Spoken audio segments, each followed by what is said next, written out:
हैं criminal procedure court में वो अप्लाई होते हैं। अगर कोई सिविल प्रोसीडिंग्स चल रही है तो सीपीसी के प्रोविजंस अप्लाई होंगे।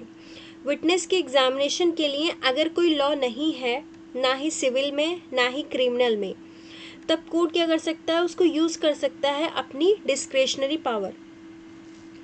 सीपीसी में ऑर्डर 18 में बताया गया है विटनेस के प्रोसीजर के लिए। क्लियर है? इसमें बता रखा है कि किसी विटनेस को अगर एग्जामिन करना है तो उसको कैसे बुलाएंगे। तो कैसे बुलाएंगे, जैसे कि सीआरपीसी में होता है, सम्मन भेजे जाते हैं, नहीं आता तो वारंट भेजे जाते हैं। और अगर सिविल में बुलाना है तो सिविल प्रोसीजर अप्लाई होगा, जो लॉ दे रखा है सिविल में। लेकिन मान लो अगर कोई भी लॉ नहीं है, तब कैसे बुलाएंगे? तब कोर्ट अपनी डिस्क्रेशनरी पावर यूज़ कर सकती है। हरमन आर्यन क्लियर है? जी दीदी। जैसे क्रिमिनल केसेस में होता है, एक पर्सन है, उसने एफआईआर दी है, वो विक्टिम है, चार्जशीट लग के कोर्ट में आ चुकी है, चार्ज बन चुका है। चार्ज बनने के बाद में अब फाइल एविडेंस में आ जाती है। तो एविडेंस में सबसे पहले किसको बुलाया जाएगा? जो विक्टिम पर्सन होता है, जो शिकायतकर्ता होता है, उसको बुलाया जाएगा, उसको एग्जामिन किया जाएगा। पहले उसकी चीफ एग्जामिनेशन होती है, देन क्रॉस एग्जामिनेशन होती है। ऐसे ही एक एक करके सभी विटनेस को बुलाया जाता है, फिर जो विवेचक होता है उसको बुलाया जाता है। ठीक है, तो ये उसी के बारे में बता रहा है। ऐसे ही सिविल में भी सेम ऐसा ही है। नेक्स्ट आता है 136, just to decide as to admissibility of evidence. कौन सा एविडेंस एडमिसिबल होगा और कौन सा एविडेंस एडमिसिबल नहीं होगा, इसको डिटरमाइन करने का राइट केवल जज साहब को होता है। इस चीज़ के मामले में डिसीजन लेने का राइट किसके पास होता है? जज के पास होता है। जैसे सेक्शन 5 में हमने पढ़ा था कि एविडेंस दो बातों का दिया जा सकता है, पहला फैक्ट इन इशू का, दूसरा रिलेवेंट फैक्ट का। जैसे कोई एविडेंस कोर्ट में प्रोड्यूस हुआ तो वो एविडेंस एडमिसिबल होगा या नहीं, तो वहाँ पे कौन डिसाइड करेगा? कोर्ट डिसाइड करेगी। 136 में 3 रूल दिए गए हैं। फर्स्ट रूल, अगर कोई पार्टी कोई एविडेंस देना चाहती है किसी फैक्ट के बारे में, तो जज उसी से ही पूछ सकते हैं कि अगर ये एविडेंस जो आप देना चाह रहे हो एलिजिस फैक्ट के बारे में, अगर ये प्रूफ हो जाता है कि वो किस मैनर में रिलेवेंट होगा, तो ये क्वेश्चन जज साहब देखेंगे। अगर जज को ये लगता है कि ये रिलेवेंट नहीं है तो मना कर देंगे। समझ आया आर्यन, हरमन? Yes ma'am. हरमन, आपको समझ आया? जी दीदी। सेकेंड रूल है, अगर कोई फैक्ट आप प्रूफ करना चाह रहे हैं तो एविडेंस के साथ में एडमिसिबिलिटी दूसरे फैक्ट को प्रूफ किए जाने पर डिपेंड करती है। तो आप दूसरे फैक्ट को प्रूफ करना, आपको फिर दूसरे फैक्ट को भी प्रूफ करना होगा। मतलब इसका सीधा सा मतलब ये है कि आप एक फैक्ट को प्रूफ करना चाह रहे हैं, आप चाह रहे हैं कि ये जो एविडेंस है इसकी एडमिसिबिलिटी को एक्सेप्ट कर लिया जाए, तो आपको, लेकिन वो वाला जो फैक्ट है वो किसी दूसरे फैक्ट पे भी बेस्ड करता है, दूसरे एविडेंस पे भी बेस्ड करता है, तो आपको दूसरा वाला जो फैक्ट है उसको भी प्रूफ करना होगा। एग्जाम्पल से समझाती हूँ। अगर कोई पर्सन डाइंग डिक्लेरेशन प्रूफ करना चाह रहा है तो उसे पहले ये प्रूफ करना पड़ेगा कि डिक्लेरेंट पर्सन जो है वो मर गया है, तभी ये प्रूफ किया जाएगा। यानी कि एक पर्सन है, आप उसका डाइंग डिक्लेरेशन दे रहे हैं कि वो मेरे सामने डाइंग डिक्लेरेशन देकर मरा है, तो आपको जो दूसरा फैक्ट है ना कि वो मर चुका है, ये भी आपको प्रूफ करना होगा फिर। हरमन आर्यन क्लियर हुआ? हरमन डाउट यस नहीं मैम। है? क्लियर है?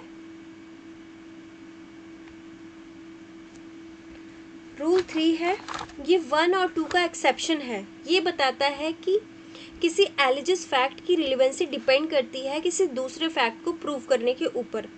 तो जज साहब अपने डिस्क्रेशन को एक्सरसाइज कर सकते हैं, दूसरे फैक्ट को प्रूफ किए बिना ही पहले फैक्ट को इजाज़त दे सकते हैं कि हाँ ये ठीक है। ठीक है, तो जो रूल नंबर 3 है वो पहले और दूसरे का एक्सेप्शन है। किसी एलिजिस फैक्ट की रिलेवेंसी इस पर डिपेंड करती है। समझ आया आर्यन और नो हरमन? मतलब 2 फैक्ट प्रूव करने हैं, पहले फैक्ट को प्रूव कर दिया तो वहाँ पे दूसरे फैक्ट को प्रूव करना है या नहीं करना है, ये जज साहब के ऊपर डिपेंड करता है। वो अपनी डिस्क्रिशनरी पावर यूज़ कर सकते हैं, वो कहते हैं ठीक है हो गया, दूसरे फैक्ट को प्रूव करने की ज़रूरत नहीं है, और वो परमिशन दे देते हैं कि ठीक है एक फैक्ट प्रूव कर दिया हो गया। जैसे कि एग्जाम्पल डाइंग डिक्लेरेशन का ही हो गया। डाइंग डिक्लेरेशन दिया आपने कि वो पर्सन मुझसे ये कह के मरा था। अब जज साहब ने आपका फर्स्ट वाला फैक्ट एक्सेप्ट कर लिया, उन्होंने आपसे ये नहीं किया कि आप ये साबित करो कि वो पर्सन मर चुका है या नहीं मर चुका। अब क्लियर हुआ? Yes ma'am. हरमन आपको क्लियर है?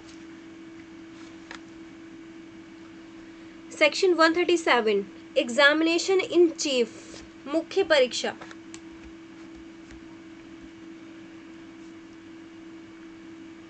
मुख्य परीक्षा सुना है क्या होता है आर्यन? हरमन? No ma'am. हरमन आपने जी सुना? दीदी। जी दीदी। क्या होता है? एग्जामिनेशन इन चीफ का मतलब ये होता है ना, जब क्या कहते हैं पार्टी को बुलाया जाता है एग्जामिन करने के लिए, दूसरी पार्टी को बुलाया जाता है। मतलब विक्टिम पर्सन को बुलाया जाता है, ठीक है, तो उसी का एग्जामिनेशन चल रहा है। इसमें जो एपीओ साहब होते हैं वो चीफ लिखवाते हैं, ठीक है, लेकिन क्रॉस कौन करते हैं? जो एक्यूज्ड के एडवोकेट होते हैं वो क्रॉस करते हैं।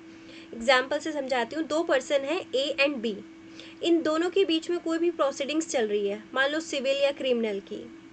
ए विटनेस को लेकर आता है कोर्ट में, बी भी विटनेस को लेकर आता है कोर्ट में। अगर ए जो विटनेस को लेकर आता है उसका एग्जामिनेशन खुद करता है तो उसे कहेंगे चीफ एग्जामिनेशन, जहाँ पे एग्जामिनेशन खुद किया जाता है, ठीक है। और क्रॉस में क्या होता है? अगेंस्ट पार्टी करती है एग्जामिनेशन। चीफ में जो पर्सन लेके आ रहा है, जैसे हरमन मान लीजिए एक पर्सन है, उसके साथ में कोई भी ऑफेंस होता है, उसने एफआईआर दे दी कि मेरे साथ छेड़छाड़ हुई थी, एक लड़की ने एफआईआर दे दी। अब उसने आपको और आर्यन को विटनेस बना लिया, तो आप उसकी साइड से गवाही देने के लिए जाते हैं एग्जामिनेशन इन चीफ में। तो एग्जामिनेशन इन चीफ में वो आपको एग्जामिन करेंगे, यानी कि वो आपसे ही क्वेश्चन नहीं करेंगे, जो आपने जो स्टेटमेंट दे रखे होते हैं वो उन्हीं को लिखवाते हैं। लेकिन अगर क्रॉस होगी तो जो एक्यूज्ड का एडवोकेट होगा वो आपसे क्रॉस करेगा, वो क्वेश्चन पूछेगा। जहाँ पे अपने ही विटनेस से क्या होता है, अपने ही विटनेस को एग्जामिन करते हैं, उसे कहते हैं चीफ एग्जामिनेशन। समझ आया? जी हरमन दीदी, आर्यन? ये मैंने पढ़ा हुआ है पहले ना। हाँ। फिर आता है क्रॉस एग्जामिनेशन। क्रॉस एग्जामिनेशन कौन करता है? एडवर्स पार्टी के द्वारा किया जाता है क्रॉस एग्जामिनेशन।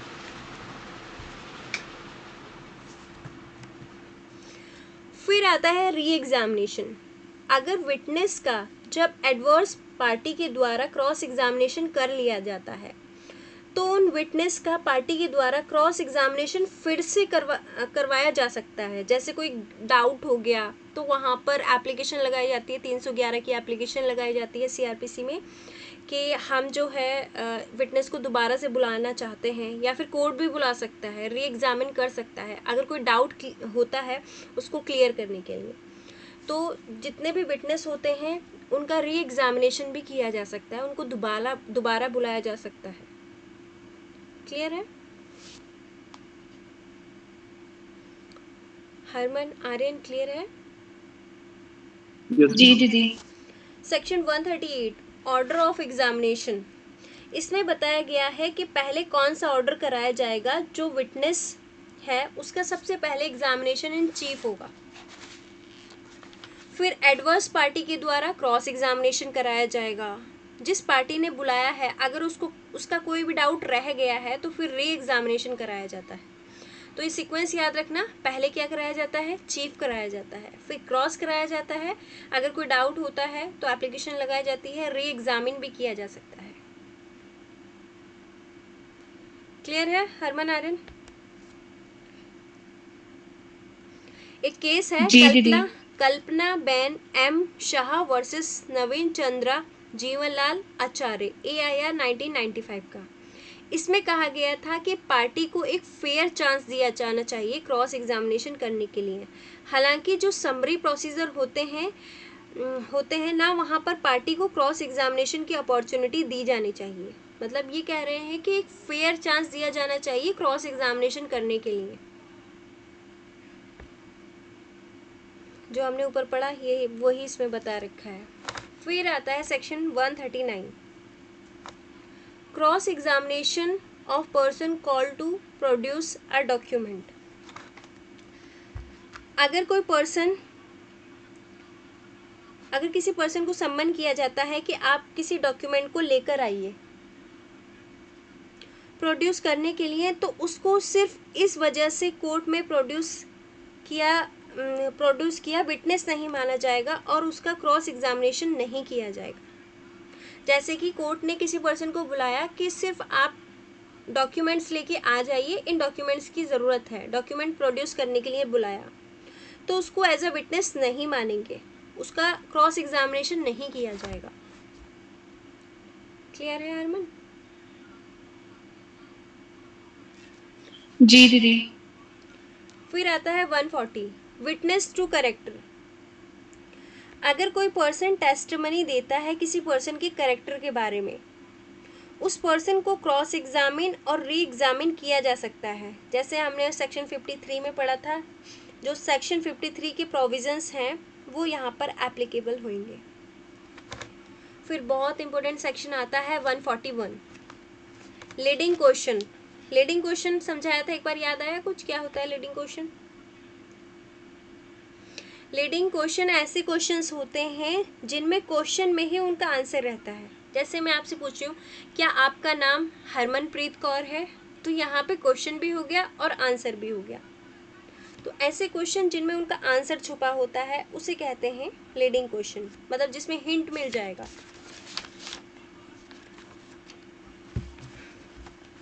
क्वेश्चन आता है लीडिंग क्वेश्चन किस में पूछा जाता है, तो लीडिंग क्वेश्चन जो है वो क्रॉस एग्जामिनेशन में ही पूछा जाता है, चीफ में नहीं पूछा जाता। नेक्स्ट सेक्शन आता है 142, when they must not be asked. Leading question कब नहीं पूछा जाएगा, तो leading question examination in chief में नहीं पूछा जाएगा और री एग्जामिनेशन में भी नहीं पूछा जाएगा। लेकिन अगर कोर्ट परमिट करती है तो चीफ एग्जामिनेशन में और री एग्जामिनेशन में दोनों में पूछे जा सकते हैं। ठीक है, पहले तो ये कह रहे हैं कि चीफ एग्जामिनेशन में नहीं पूछा जाएगा और री एग्जामिनेशन में भी नहीं पूछा जाएगा, लेकिन साथ में एक प्रोवाइजो भी लगा दे रहे हैं, except with the permission of the court. अगर कोर्ट कहती है तो पूछा जा सकता है। 143 में है when they may be asked, कब पूछा जाएगा, क्रॉस एग्जामिनेशन में पूछा जा सकता है। तो इन तीनों सेक्शन को कनेक्ट करके पढ़ना। लीडिंग क्वेश्चन क्या होता है, जहाँ पे क्वेश्चन का आंसर होता है। कब नहीं पूछा जाएगा, 142। कब नहीं पूछा जाएगा, चीफ एग्जामिनेशन में और री एग्जामिनेशन में। कब पूछा जाएगा, क्रॉस एग्जामिनेशन में, 143। क्लियर है हरमन? जी दीदी। 144 है evidence as to matters in writing. Section 144 में पार्टी 91, 92 को इन्फोर्स कराती है। अगर किसी विटनेस का एग्जामिनेशन किया जा रहा है तो उससे पूछा जा सकता है कॉन्ट्रैक्ट, ग्रांट और अदर डिस्पोजिशन के बारे में। वो जो एविडेंस दे रहा है क्या वो डॉक्यूमेंट में कंटेंट है, तब एडवर्स पार्टी ऑब्जेक्शन कर सकती है। ऐसे एविडेंस पर जब तक कि वो डॉक्यूमेंट कोर्ट में खुद प्रोड्यूस नहीं किया जाता तब तक विटनेस का जो एविडेंस दे रहा है वो नहीं लिया जाना चाहिए। ठीक है, जैसे मान लो एक पर्सन ने FIR लिखवाई थी कि मेरी बाइक चोरी हो गई है। अब उसने क्या करा, अपनी बाइक का कोई भी पेपर पुलिस वालों को नहीं दिया। अब पुलिस ने क्या करा, ऐसे ही चार्जशीट लगा के भेज दी। तो जो एडवर्स पार्टी है वो ऑब्जेक्शन उठा सकती है। एडवर्स पार्टी कह सकती है कि पहले आप उन डॉक्यूमेंट्स को प्रोड्यूस कीजिए, तब हम आपको एग्जामिन करेंगे। हरमन समझ आया ये? नहीं दी, एक प्लीज दोबारा एक्सप्लेन कर दो। इसमें देखो पहले तो ये बता रखा है कि सेक्शन 91 और 92 को इसमें इन्फोर्स करा सकते हैं, जो हमने वो पढ़ा था कॉन्ट्रैक्ट, ग्रांट और अदर डिस्पोजिशन के बारे में पढ़ा था। तो अगर किसी विटनेस का एग्जामिनेशन किया जा रहा है तो उससे ये पूछा जा सकता है कॉन्ट्रैक्ट के बारे में, ग्रांट के बारे में या फिर अदर डिस्पोजिशन के बारे में जिसमें वो एविडेंस दे रहा है कि क्या वो डॉक्यूमेंट में वो कंटेंट है या नहीं है। ठीक है। एग्जाम्पल है जैसे डीड, सेल डीड हुई, अब उसमें कोई विटनेस है, वो विटनेस है मतलब उसमें डीड में नहीं बना हुआ, लेकिन उन्होंने क्या करा, जब अपनी एफआईआर दी तो उसमें उस पर्सन को विटनेस बना के भेज दिया, तब वहाँ पे एडवर्स पार्टी ऑब्जेक्शन कर सकती है उस एविडेंस को लेकर कि क्या जो आपका जो डॉक्यूमेंट था जिससे आप कोर्ट में प्रोड्यूस कर रहे हैं, क्या वो उसमें विटनेस था, या फिर आपने जो डॉक्यूमेंट आप कोर्ट को बता रहे हैं वो तो आपने कोर्ट में प्रोड्यूस ही नहीं किया है, ना ही आपने राइटिंग में वो डॉक्यूमेंट दिया है जिसका विटनेस जो है एविडेंस दे रहा है। तो वहाँ पर ये देखा जाएगा कि उसकी एविडेंस को माना जाएगा या नहीं माना जाएगा। एक दूसरे एग्जाम्पल से समझाती हूँ, इसमें एक्सप्लेनेशन दे रखा है। अगर ये सवाल आता है ए ने बी के ऊपर हमला किया, सी कहता है कि बी ने डी को एक लेटर लिखा था, उसने बी पर उसने ए से मतलब उसने ए से सुना था कि उस पर चोरी का इल्ज़ाम लगा दिया गया है, तो मैं ए से बदला लूँगा। तो यहाँ पे ये जो स्टेटमेंट होती है ये रिलेवेंट होगी, ठीक है। मतलब जहाँ पे वो कोई लेटर लिख के जा रहा है तो वहाँ पे अगर वो लेटर प्रोड्यूस कर देता है तो उसको रिलेवेंट माना जाएगा, अगर वो लेटर नहीं है तो रिलेवेंट नहीं माना जाएगा। मतलब कि वो जो डॉक्यूमेंट है जिसका कंटेंट वो बता रहा है राइटिंग में, वो डॉक्यूमेंट का होना ज़रूरी होता है। हरमन, अब समझ आया? जी दीदी।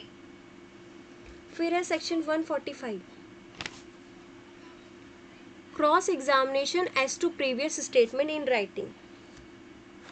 इस सेक्शन में बताया गया है कि क्रॉस एग्जामिनेशन के जरिए विटनेस का क्रेडिट इम्पीच किया जा सकता है। अगर विटनेस ने भले ही कोई स्टेटमेंट राइटिंग में दिया गया था उसके द्वारा, जिसको राइटिंग में रेड्यूस कर लिया गया था, अब विटनेस फिर से स्टेटमेंट दे रहा है तो उसके इस वाले स्टेटमेंट को पुराने वाले स्टेटमेंट से कॉन्ट्राडिक्ट किया जा सकता है, ठीक है। यानी कि एक बार विटनेस ने क्या करा, राइटिंग में अपना एग्जामिनेशन दे दिया, जैसे 161 के बयान होते हैं, उसमें विटनेस ने बोल दिया है कि हाँ मैंने इस पर्सन को चोरी करते हुए देखा है या फिर मैं इसको जानता हूँ, लेकिन जब क्रॉस एग्जामिनेशन के लिए उसको बुलाया तो वहाँ वो स्टेटमेंट अलग दे रहा है जो कि उसके राइटिंग वाले स्टेटमेंट से अलग है, तो उसको कॉन्ट्राडिक्ट किया जा सकता है। क्लियर है हरमन? जी दीदी। नेक्स्ट है 146, क्वेश्चन लॉफुल इन क्रॉस एग्जामिनेशन।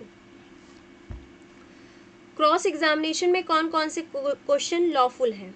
ऐसे क्वेश्चन पूछे जा सकते हैं जिससे उसकी वेरासिटी मतलब जो विश्वसनीयता होती है उसका पता लगाया जा सके कि वो ट्रस्ट वर्दी है या नहीं है।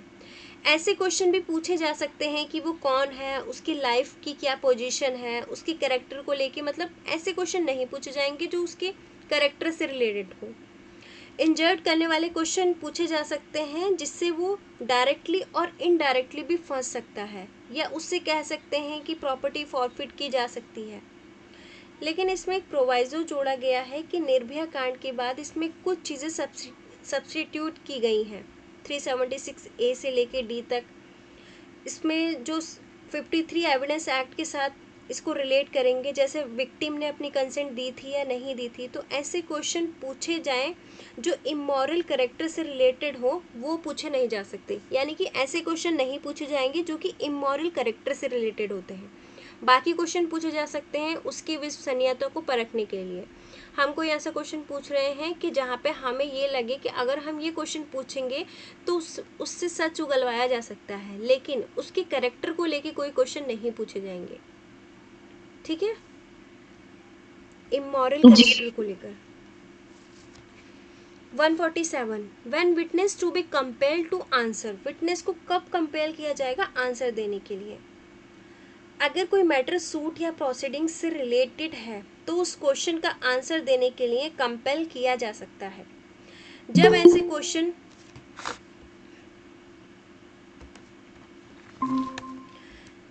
सेक्शन 147 चल रहा है, when witness to be compelled to answer, Indian evidence act का। अगर कोई मैटर सूट या प्रोसीडिंग से रिलेटेड है तो उस क्वेश्चन का आंसर देने के लिए कंपेल किया जा सकता है। जब ऐसे क्वेश्चन पूछे जाएंगे तो सेक्शन 132 के जो प्रोविजंस हैं वो एप्लीकेबल होंगे। 132 में कहा गया है कि ऐसे क्वेश्चंस के आंसर देने के लिए विटनेस को कंपेल नहीं किया जाएगा जो कि मैटर से रिलेटेड हो, इस वजह से एक्सक्यूज़ नहीं किया जाएगा कि उसने आंसर दिया तो वो खुद ही फंस जाएगा। ठीक है, मतलब उसको कंपेल किया जा सकता है, लेकिन अगर विटनेस को ये लग रहा है कि अगर मैं इसका आंसर दूंगा तो मैं खुद ही फंस जाऊंगा, तो वहाँ पे वो ऐसा एक्सक्यूज़ नहीं दे सकता, उसको कंपेल किया जा सकता है कि आप आंसर दो, आपको नहीं फंसाया जाएगा। तो 132 जो हमने पढ़ा था उसके प्रोविजंस यहाँ पर एप्लीकेबल होंगे। समझ आया हरमन पुष्कर? जी दीदी। 148 है, जी ma'am. Court to decide when question shall be asked and when witness compelled to answer. ये चीज़ कोर्ट डिसाइड करेगी कि कब क्वेश्चन पूछा जाएगा विटनेस से और कब उसको कंपेल किया जाएगा। अगर कोई ऐसा मैटर है जो कि सूट या प्रोसीडिंग्स के लिए ज़रूरी नहीं है पर विटनेस के कैरेक्टर को लेकर इंजरी करेगी, तो कोर्ट डिसाइड करेगी कि विटनेस को कंपेल किया जाएगा या नहीं। मतलब कोर्ट अलाउ भी कर सकती है और डिसअलाउ भी कर सकती है। जैसे विटनेस से पूछा क्या आपको कभी सज़ा हुई कोर्ट के द्वारा, पर अपोजिट पार्टी एविडेंस शो कर देती है तो उसको 40 साल तो पहले सज़ा हो गई थी, तो इस तरह के फैक्ट को कोर्ट नहीं मानेगा। ठीक है, मतलब अगर यहाँ पे कोई भी क्वेश्चन पूछा जाता है तो कोर्ट डिसाइड करेगा, जज डिसाइड करेंगे कि ये क्वेश्चन पूछा जाएगा या नहीं, क्या इसको कंपेल किया जाना चाहिए यहाँ पर या नहीं किया जाना चाहिए। अगर रिलेवेंट होगा तो कोर्ट कह सकता है, अगर रिलेवेंट नहीं होगा तो कोर्ट मना कर देगा। समझ आया?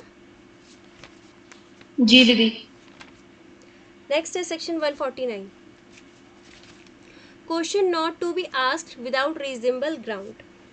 कोई भी ऐसे क्वेश्चन नहीं पूछे जाएंगे जिनका कोई रीजनेबल ग्राउंड नहीं है। जब कोई रीजनेबल कॉज वहाँ पर नहीं है तो ऐसे क्वेश्चंस नहीं पूछे जाएंगे। क्लियर है? जिनका कोई रीजनेबल ग्राउंड ही नहीं है, बिना बात के क्वेश्चन पूछे जा रहे हैं, तो ये वहाँ पर कोर्ट मना कर देगा।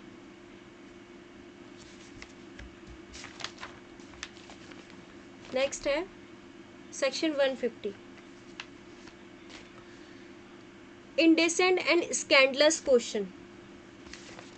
तो 150 में बताया गया है कि आपके ऊपर मतलब कंटेम्प्ट ऑफ कोर्ट का मतलब चार्ज लगेगा, आपकी रिपोर्ट करेगा अगर हाई कोर्ट में ऐसा कुछ हो जाता है। द कोर्ट में forbid any question and inquiries which is regard indecent and scandalous. कुछ ऐसे क्वेश्चन नहीं पूछे जाएंगे जो कि स्कैंडलस होते हैं। ठीक है, जो उसके करेक्टर से रिलेटेड हुए, कलंकात्मक क्वेश्चन जिनको कहा जाता है, तो ऐसे क्वेश्चन नहीं पूछे जाएंगे।